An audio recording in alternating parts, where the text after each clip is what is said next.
Perfecto. Entonces, luego de que ya tengo calculado toda la parte del precio y la cantidad de equilibrio, que parten de los beneficios económicos, ¿sí? Y en el momento en que yo derivo igualado a cero, me salen estas cantidades. Entonces, con estas cantidades que yo ya obtengo, empiezo a establecer la función de beneficios, ¿sí? Entonces, a lo mejor ustedes se van a preguntar, pero ¿qué función yo aplico? Aplico esta función de aquí. Obviamente, si yo coloco esta función de aquí, me va a salir exactamente los mismos resultados. Es decir, la respuesta al final va a ser la misma, va a estar bien. Pero yo recomiendo de que ustedes, como ya tienen la información del precio y la cantidad de equilibrio, apliquen la fórmula como si fuera competencia perfecta. Precio por cantidad menos costo total que depende de Q. ¿Okay? Más que todo para que ustedes sea más sencillo en el momento de calcular.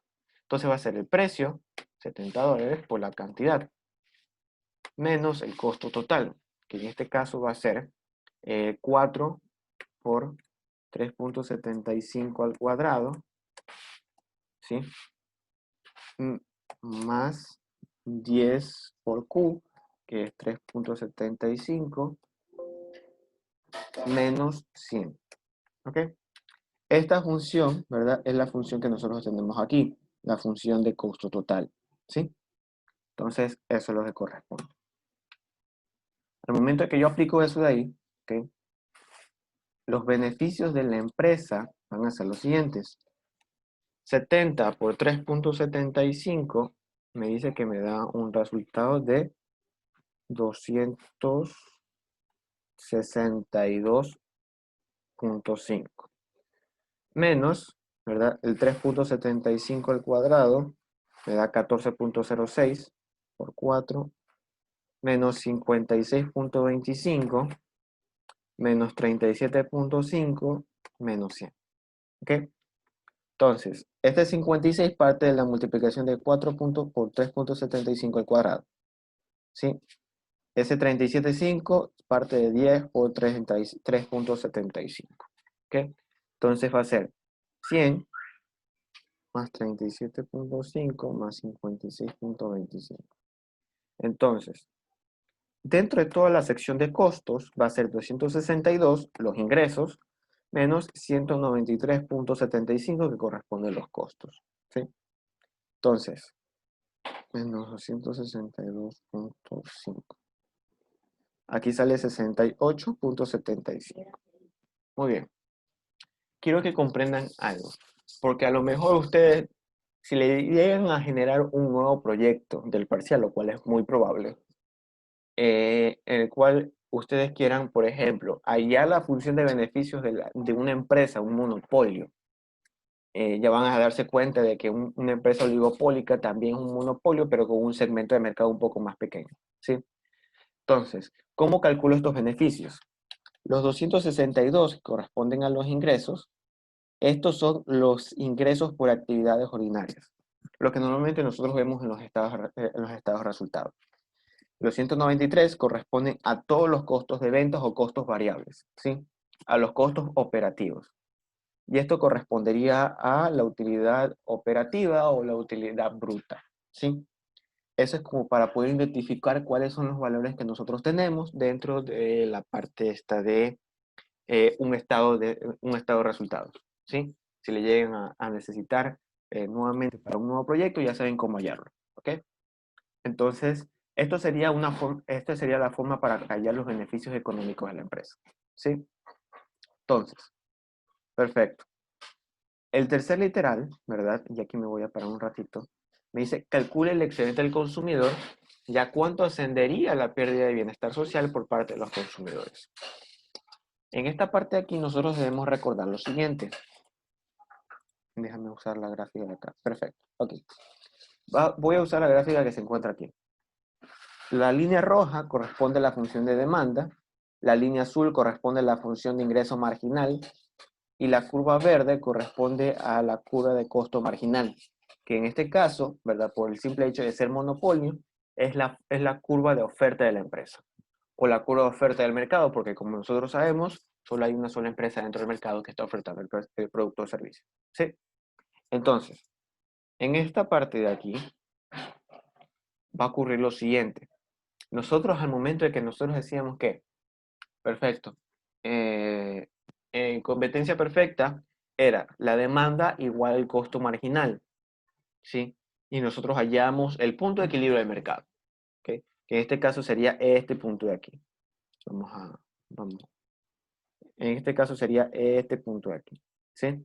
Ese punto ahí sería el punto, por así decirlo, de bienestar social del mercado.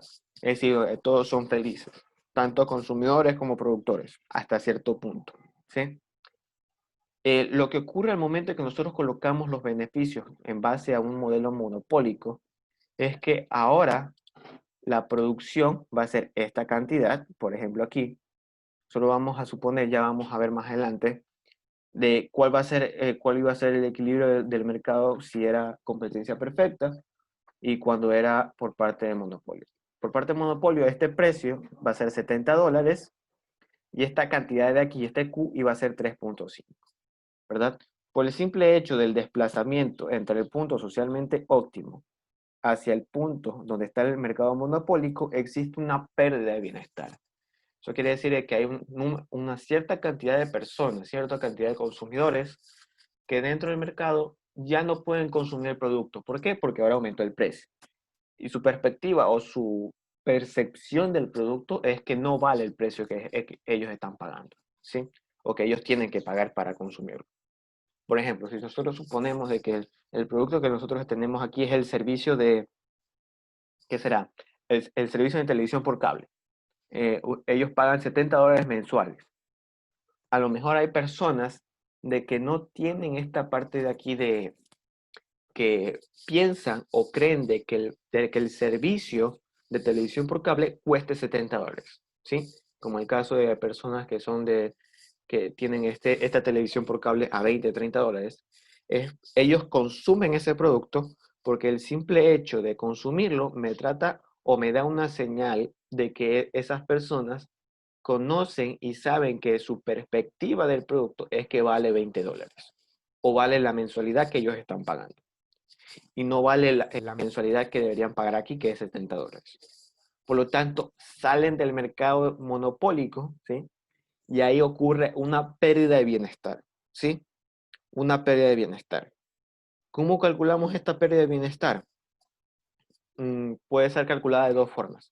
A través de integrales, sí, lo cual sí sería un poco lámpara, pero de alguna u otra manera podemos generar una estimación a través de cálculo de figuras geométricas, ¿sí?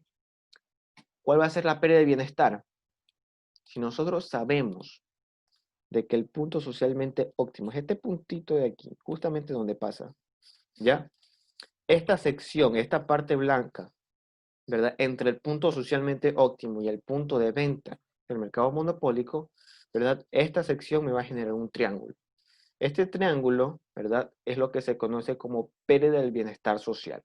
¿Sí? Es la pérdida o el número de personas que el mercado pierde por el simple hecho de aumentar el precio. ¿Sí?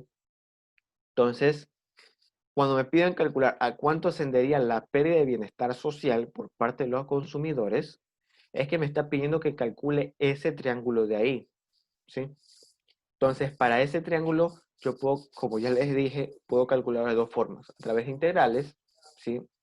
O a través de cálculo de figuras geométricas. Si yo quiero calcular en forma de figuras geométricas, tengo que tener cuatro datos, ¿verdad? Para poder calcular. Los primeros dos datos son los precios, el precio con el mercado monopólico y el precio en competencia perfecta. Entonces yo voy a delimitar esta longitud de aquí. Para delimitar la longitud de acá, ¿verdad? Necesito la cantidad que se va a producir en mercado monopólico y el mismo que se va a producir en competencia perfecta. ¿Sí? Entonces, esa es la información que yo necesito. Y aparte me pide calcular el excedente del consumidor, que nosotros sabemos que el excedente del consumidor es toda la sección o todo el área que se encuentra por debajo de la curva de demanda y por encima del precio del mercado.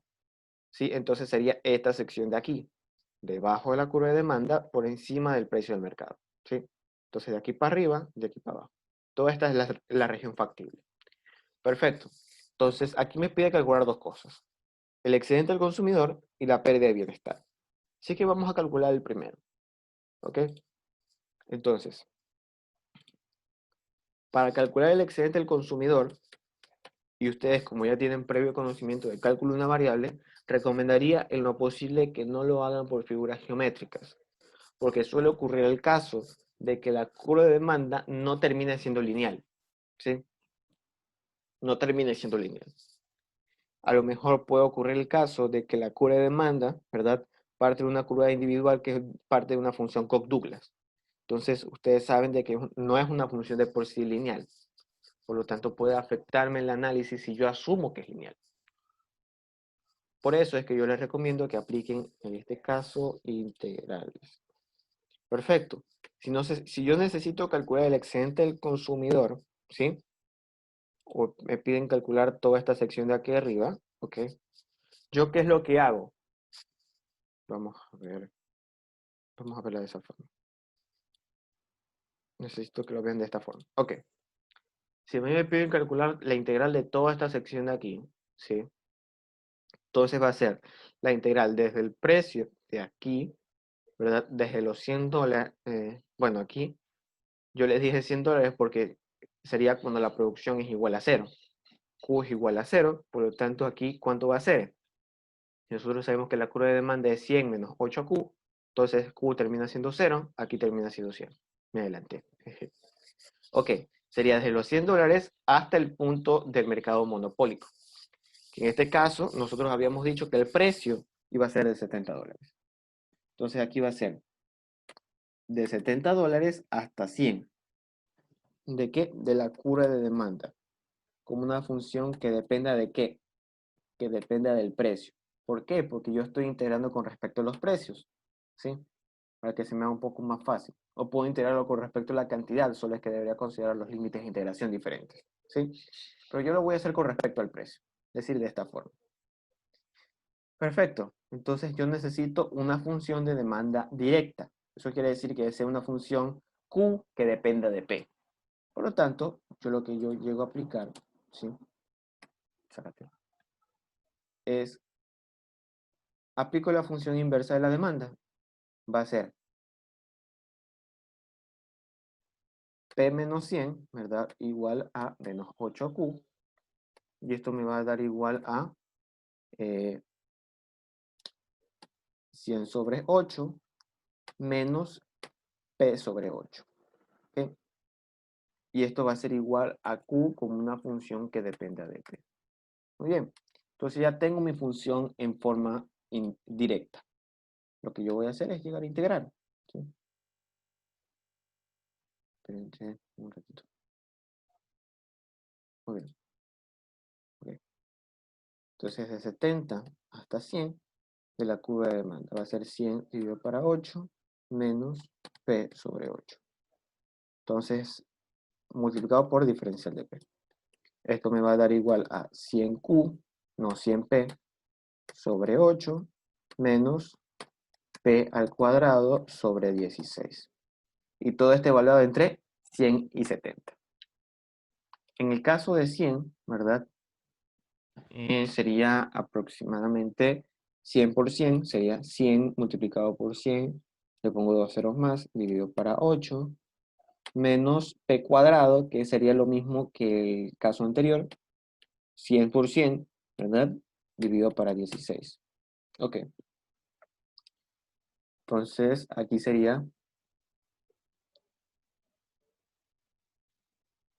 eso es con respecto al caso de, si más no me acuerdo, con 100, con el límite de integración superior, menos, ¿verdad? Con respecto al límite de integración inferior. Va a ser 100 por 70, aquí va a ser 7000 dividido para 8, menos 70 por 70, va a ser aproximadamente 7 por 7, 49, 4900 sobre 16. Ok, entonces ahí tenemos este caso.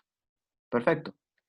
Entonces, al momento que nosotros colocamos, yo voy a asumir de que esto de aquí, ¿verdad? Solo para poner el caso y que me haga más fácil, es lo mismo que decir un medio, ¿verdad? De 10.000 dividido para 8, ¿sí? Entonces, 1 menos un medio, entonces va a ser un medio de 100, de 10.000 dividido para 8. Sería 10.000 dividido para 16. Menos lo que yo encuentro en la parte de abajo, que va a ser 7.000 dividido para 8, 875 menos 4.900 dividido para 16, que en este caso es 306.25. Muy bien, entonces 10.000 dividido para 16, ¿a cuánto me sale? A 625. 625 menos la diferencia entre 875 menos 306.25, que aquí sale 568,75. A la final, ¿verdad? Entre muertos y heridos, 568.75, me sale, irónico, que el excedente del consumidor es de 56.25. Es decir, esto responderíamos al primer literal. Calcule el excedente del consumidor, ¿sí? Entonces calculamos toda esta sección de aquí y nos dimos cuenta de que el excedente del consumidor es de 56.25. Muy bien. ¿Qué pasa cuando me piden calcular la pérdida de bienestar social? Nosotros habíamos dicho que necesitábamos 2 puntos, 4 puntos de hecho, ¿verdad? El primer punto correspondería a la terna de números, el precio y la cantidad de equilibrio cuando necesitamos el precio y la cantidad de equilibrio cuando es mercado monopólico, el cual ya tenemos, que es 3.75 con $70.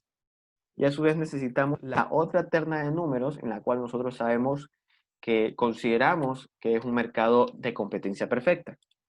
Así que, ¿qué es lo que hacemos? Precio igual al costo marginal, ¿verdad? ¿Y esto a cuánto va a dar igual? Si yo sé que el costo marginal aquí va a ser precio igual a costo marginal, va a ser aquí 2Q, 2 por 4Q, sería 8Q, ¿verdad? Más 10. Ese sería el costo marginal aquí, ¿sí?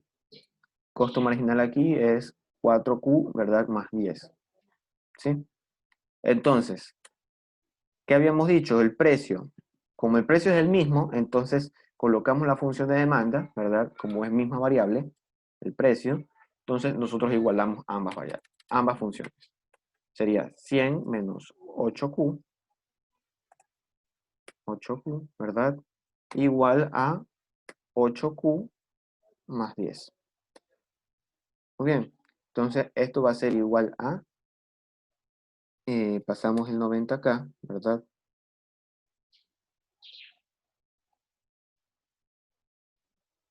Muy bien, pasamos el 90 acá, va a ser igual a 16Q, ¿verdad? Porque el 8Q que esté negativo pasa al otro lado a ser positivo.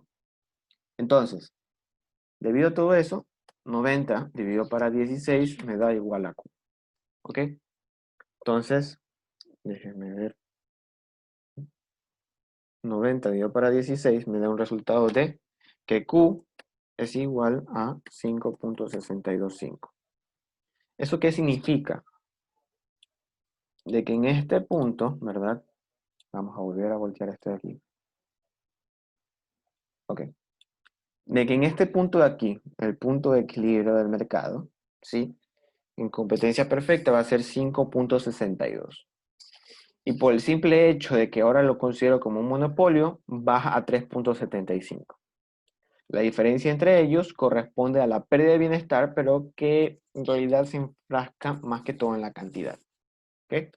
Entonces, al momento de calcular en el precio, ¿verdad? Nosotros reemplazamos esto en el precio.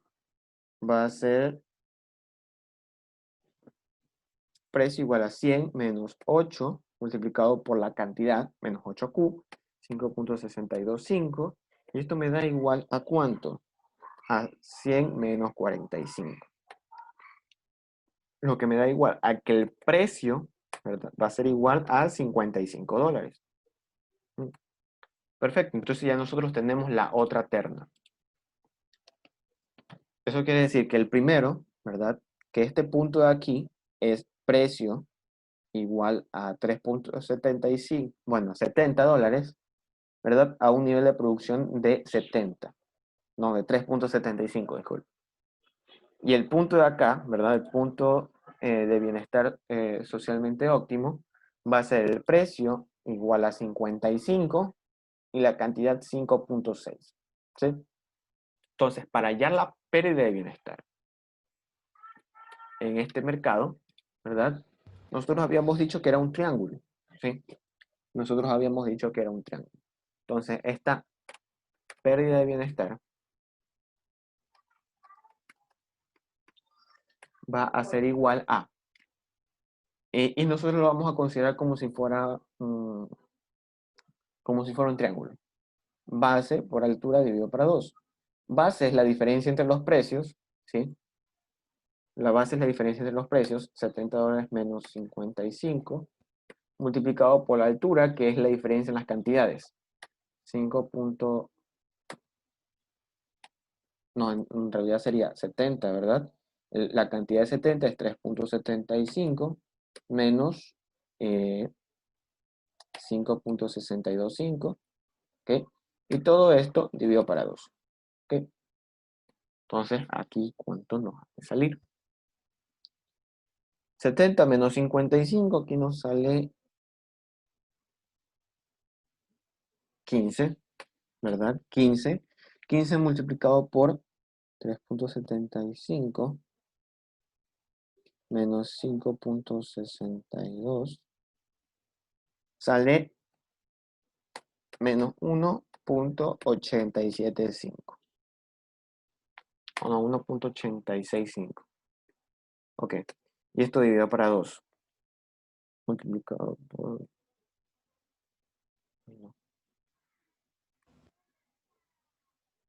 Ok. A la final, ¿verdad? Sale que la pérdida de bienestar es de menos 14,02. ¿Sí? Esto hablado en términos de bienestar. Eso quiere decir de que entre el mercado, ¿verdad?, de competencia perfecta y el monopólico, las personas, los consumidores, pierden en su bienestar 14,02. ¿Sí?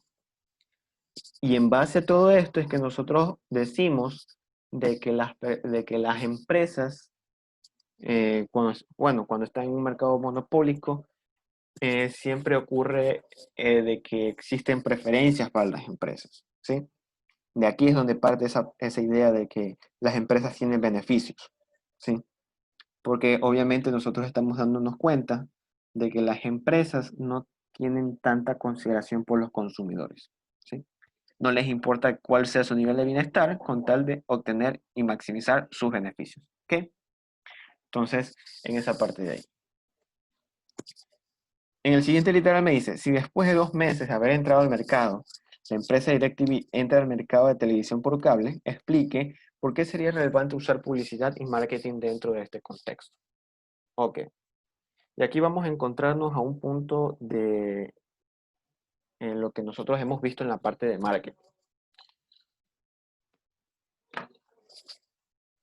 ¿Para qué una empresa usa publicidad? Normalmente las empresas usan publicidad para objetivos en específicos. Aumentar la demanda del mercado, ¿verdad? Es decir, de que la demanda actual sea desplazada, eso es lo que ya habíamos tratado en la ayudantía anterior, de convencer a las personas, ¿sí?, de que el precio que ellos están pagando es justo o es, por así decirlo, que lo vale, o por otro lado, generar esta pelea en la parte del marketing para darse a conocer quién es mejor, ¿sí? Entonces, aquí la parte de publicidad, ¿verdad?, ayuda a esta última. ¿Cómo ayuda? Debido a que es un producto diferente, ¿sí? Y aquí nos vamos a entrar en esta parte de diferenciación de productos. Y a lo largo del segundo parcial vamos a ver bastante esta parte de segmentación de mercado y diferenciación, ¿sí? Porque estas son las bases para los monopolios. Una empresa que tenga un producto diferenciado, un producto que es diferente a los demás, un producto que nadie más puede ver o que nadie más puede tener, o que en el simple caso que estén tratados o enfocados a un segmento de mercado muy diferente a los que suelen aparecer. Entonces, Esto ayuda a que las empresas dentro de ese mercado hayan muy pocas, de tal manera de que se las pueda tratar como monopolios, como pequeños monopolios, ¿sí? Y ahí es donde aparece el rol de esta parte de la publicidad. El objetivo de la publicidad es dar a conocer de que mi producto es diferenciado, ¿sí? Nosotros sabemos de que si el producto es diferenciado y es un nuevo segmento de mercado, entonces la empresa se puede convertir en un monopolio. No importa si tiene una estructura de costos diferente a la que a la que solemos estudiar. No importa. Por el simple hecho que tengan estas características, ¿sí? Es que se puede convertir en un monopolio. Y cuando se convierte en monopolio, ¿verdad? Ellos pueden escoger la cantidad de producción que se les pegue la gana, por así decirlo, con tal de obtener la mayor cantidad de beneficios posibles, ¿sí? Entonces, la publicidad hace ver de que yo me estoy enfocando a un segmento de mercado diferente o que, por ejemplo, yo estoy tratando con un producto sumamente diferente a los demás. Por ejemplo, tal es el caso de iPhone. iPhone es un producto, por así decirlo, que está por encima de las expectativas de muchos en el mercado, ¿sí? Pero ¿qué es lo que ocurre? La diferenciación de ese producto hace de que las personas hagan todo lo posible por optar, por querer comprarlo.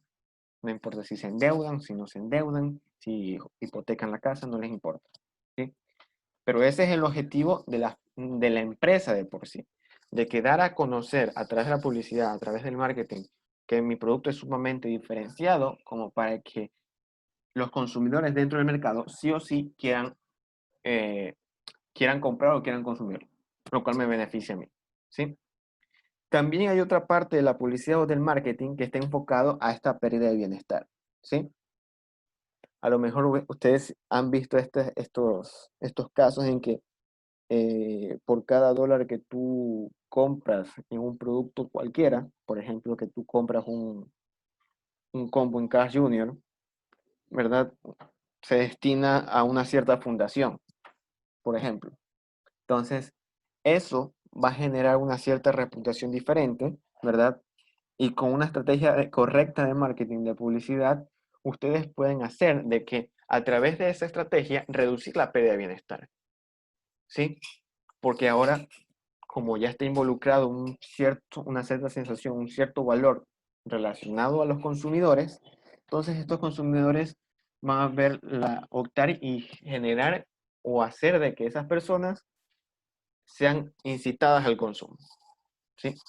Más que todo, esas son las partes importantes de esta sección de aquí de publicidad, ¿sí? Ok, solo que corresponde a ejercicios de monopolios, ¿sí? Normalmente los ejercicios de monopolios son así, no tienen nada del otro mundo. Solo tratan funciones de beneficios, optimización, excedentes, cosas por el estilo. No es nada del otro mundo, ¿sí? Es algo muy parecido a lo que nosotros acostumbramos a ver en la anterior unidad, en la unidad 3, ¿sí? Y ahora me quiero enfocar en la parte de monopolio natural, porque en realidad existen dos tipos de monopolio. El primero, que es el monopolio que ya hemos visto, y el otro es el monopolio natural de por sí. ¿Cuál es la diferencia entre el monopolio que ya hemos realizado los ejercicios y el monopolio natural? Porque este de aquí tiene estas dos características muy importantes. Tiene costos fijos muy grandes, ¿sí? O de por sí dentro del mercado se necesita que tenga costos fijos muy grandes como para eh, convertirse en un monopolio. Por ejemplo, tal es el caso de Interagua.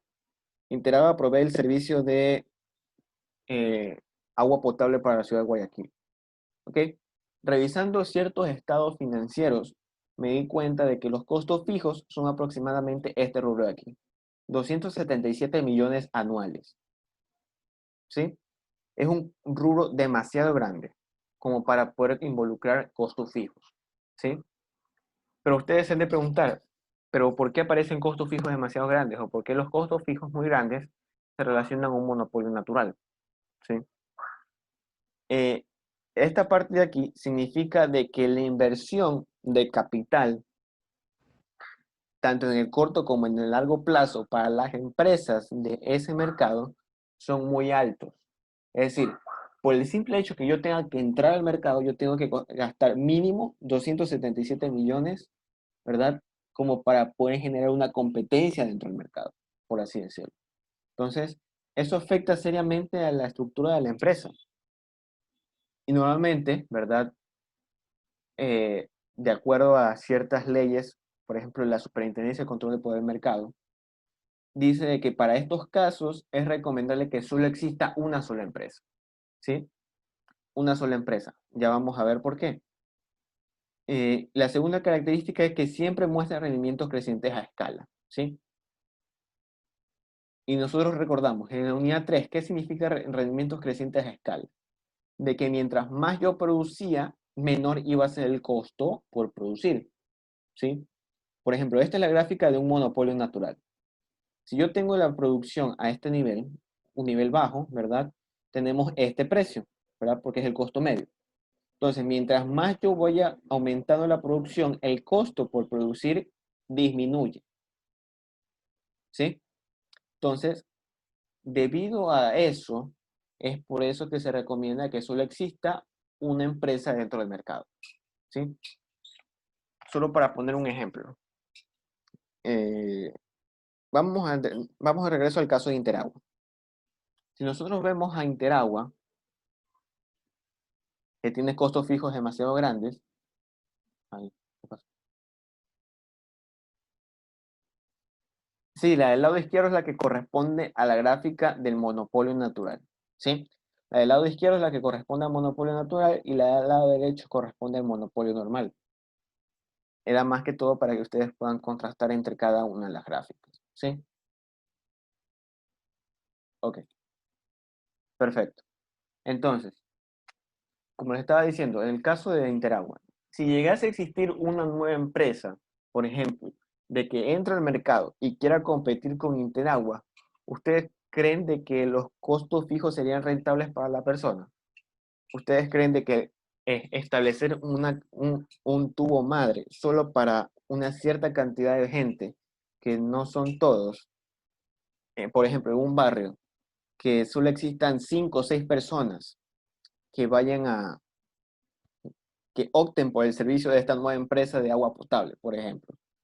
¿Ustedes creen de que sería rentable destinar costos fijos aproximadamente de 277 millones de dólares anuales solo por 5 o 6 personas en un barrio?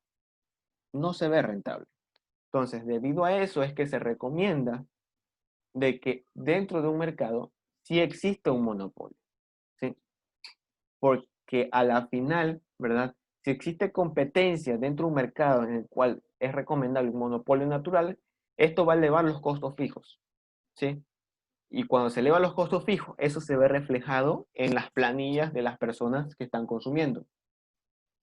Por ejemplo, ese es un ejemplo claro, ¿ok? Entonces, en esa parte de ahí debemos tener en cuenta que un monopolio natural, ¿verdad? Es como decir, es el lado bueno de los monopolios, ¿sí? De que mientras más abarque del mercado, mejor va a ser para las personas o mejor va a ser para los consumidores. Porque mientras más personas estén dentro del mercado, ¿sí? Menor va a ser el costo que le puedes estar cobrando a los consumidores por el consumo de un bien o servicio, ¿sí? Entonces, en ese punto de ahí. Ok, pero esta parte de aquí tiene una ineficiencia. Ya vamos a verlo con respecto a la gráfica.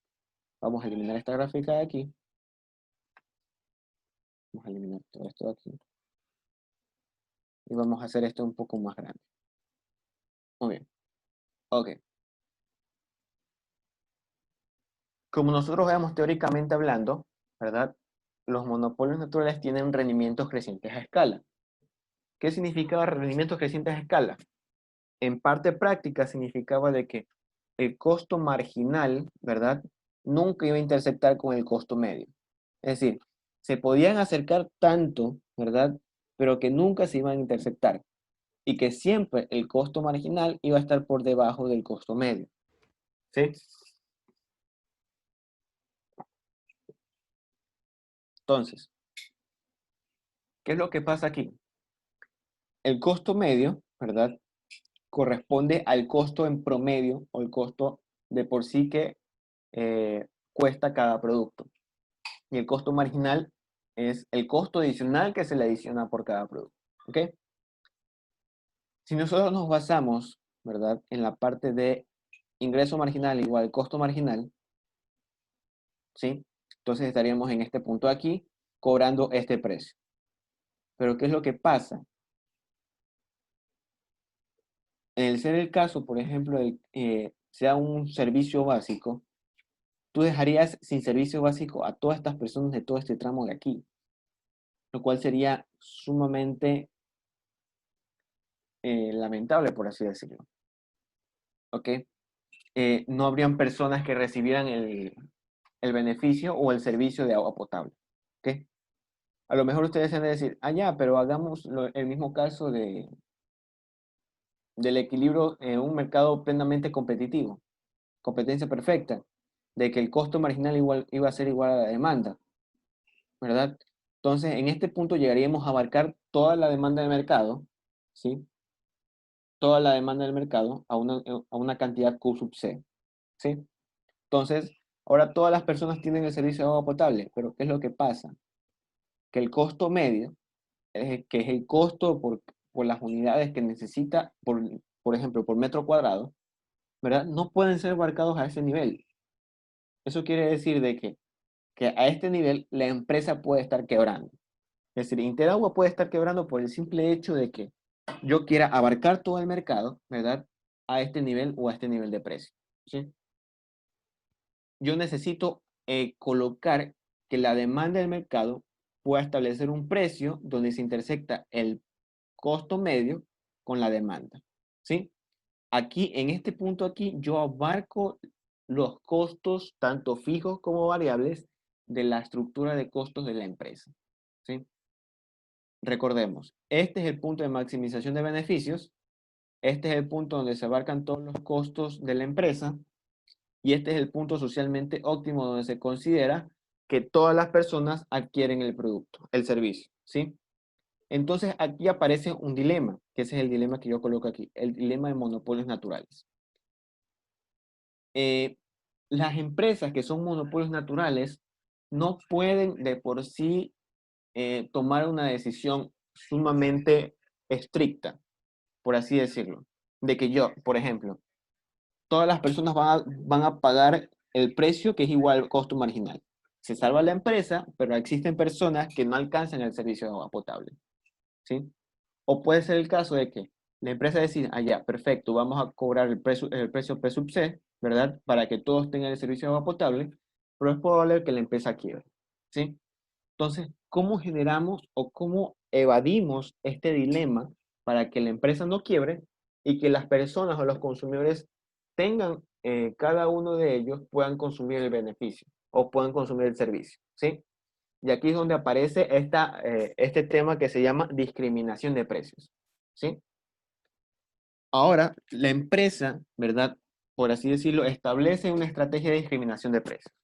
Que discriminación de precios es establecer un precio diferente para cada consumidor en base a ciertos parámetros o ciertas métricas, ¿sí? Por ejemplo, el caso de Interagua, no nos vayamos muy lejos.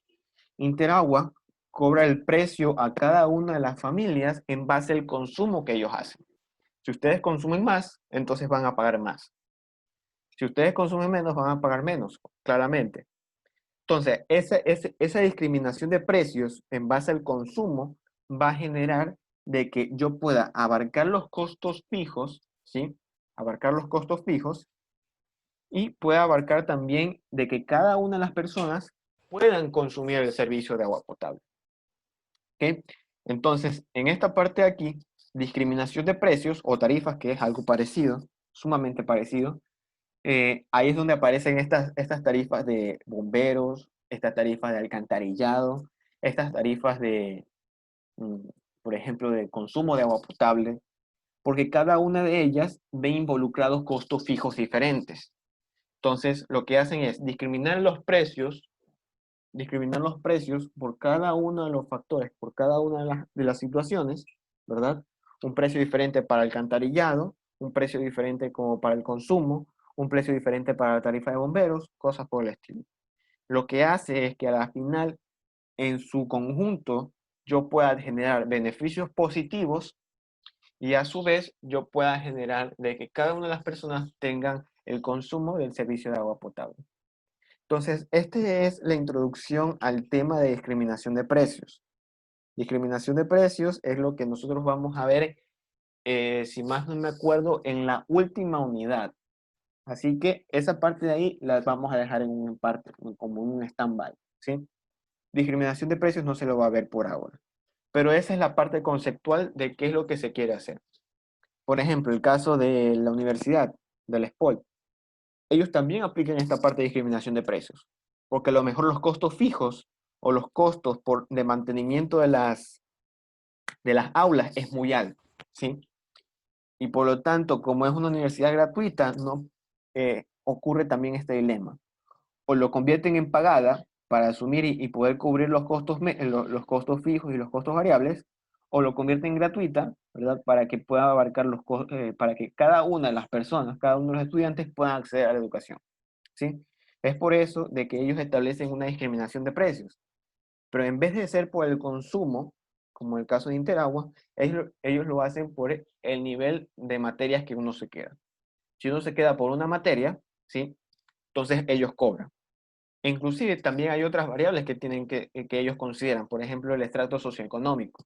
Si uno tiene más dinero, entonces le cobran más. Si uno tiene menos dinero, le cobran menos. A eso es lo que yo me refiero cuando se refiere a discriminación de precios, ¿sí?